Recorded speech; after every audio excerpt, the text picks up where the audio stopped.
In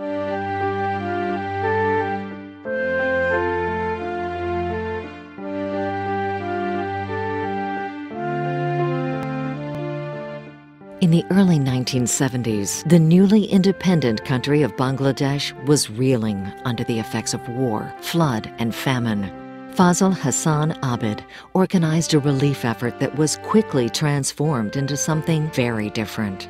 We came to the conclusion that relief and rehabilitation is not going to be enough. It has to be a long-term commitment to development. People were poor and going to remain poor unless we bring about change. Abed understood that one does not simply develop people. People must develop themselves. Through the Bangladesh Rural Advancement Committee, now simply known as BRAC, he has enabled millions of people to break away from poverty. Poor people are poor because they are powerless. You must organize people for power.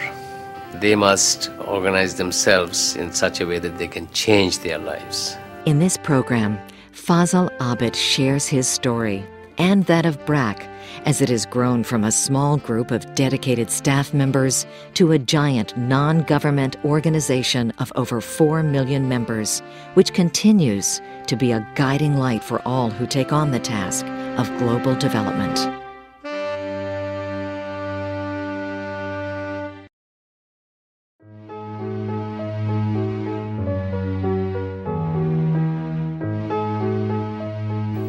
At that time, there was a Brazilian educator named Paulo Freire, whose book, The Pedagogy of the Oppressed, was published in 1973. And I think early in 73, I read that book. His thesis was that the poor people are poor because they are powerless. You must organize people for power. They must organize themselves in such a way. They must understand the dynamics of their communities in such a way that they can change their lives. So that book sort of provided a theoretical framework for us to try and develop people for power. So we set up a whole 100 lessons in which we sort of started building self-worth in people. And through that process, you build self-confidence that they can change their condition and they don't have to live in poverty and degradation forever.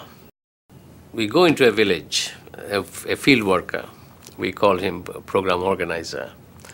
He goes into a village and organizes maybe half a dozen people, maybe 15 or 16 people, and say that you form a group and then you bring in more people till you are about 30 to 40, and then a village group is in existence. And then once we have got this 40 people in a village organization, we call them, then we start other programs like saving starts even before the group is complete. But once the group is complete, then of course we'll provide credit. We'll also provide some training programs like legal education so that they understand their rights and obligations. In each village we have 1, 2 or 3 groups of 40 women. So about 10 groups to 1 PO. In an average area office, I think we have got about 20 POs. The 20 POs will look after about 200 groups. 200 multiplied by 40. It could be as many as about 8,000. So area office will cover about 7,000 to 8,000 group members. So you replicate throughout the country and you have 4.5 million group members.